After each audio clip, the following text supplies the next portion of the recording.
Vietnam by Bharat relationship kahamno abahai keno shaka Montri Bokhong Narendra Modi sano shalo Delhi ni Hyderabad house Vietnam ni Montri Bokrok Pham Minh Chinh by Kok shaka Modi bo shaklaikya Vietnam ni Montri Bokrok te bi naikolai bodolno bartha kotara phaimani bagai lamsumong yafaro puila angkha Vietnam ni tangphang thimai notei bartha kotoni angai kha khamong yafarka Montri Bokrok Narendra Modi Bharat te Vietnam ni trade kaini bkhaktinyo 85% kabang angkha tabuk Bharat te Vietnamo 50 ni sebo kabang direct flight thangai tongo Delhi ni Hyderabad house ashalo Modi te Pham Minh Chinh ni bisingo kabangma jora no romino asok laimong angkha tabuk wansung mung angkha Bharat ni Viksit Bharat 2047 bishini mission te Vietnam ni 2045 bishini samong kaini hakotor ni mungkusugo karanai $300 million credit line agreement reach angnai tebo naikol mungni सबसे पहले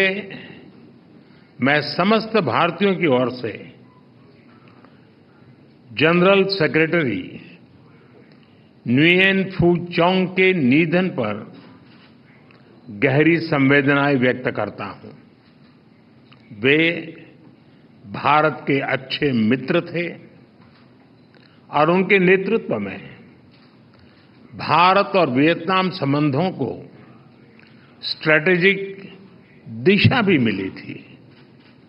friends, पिछले एक दशक में हमारे संबंधों के आयामों में विस्तार भी हुआ है और इनमें गहराई भी आई है। पिछले 10 वर्षों में हमने अपने संबंधों को कॉम्प्रिहेंसिव स्ट्रैटेजिक पार्टनरशिप का रूप दिया है।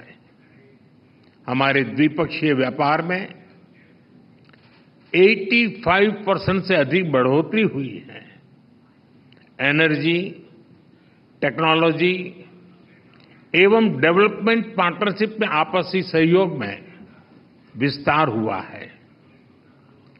रक्षा एवं सुरक्षा क्षेत्रों में आपसी सहयोग को नई गति मिली है। पिछले एक दशक में कनेक्टिविटी बढ़ी है और आज हमारे बीच 50 से ज्यादा डायरेक्ट फ्लाइट्स हैं। इसके साथ साथ टूरिज्म में लगातार वृद्धि हो रही है और लोगों को ई वीजा की सुविधा भी दी गई है। मैं प्रधानमंत्री फाम मिन चिंग का स्वागत करता हूं। आपकी यात्रा से हमारे संबंधों में एक नया और सुनहरा अध्याय जुड़ रहा है। Bureau report Kok खरांग।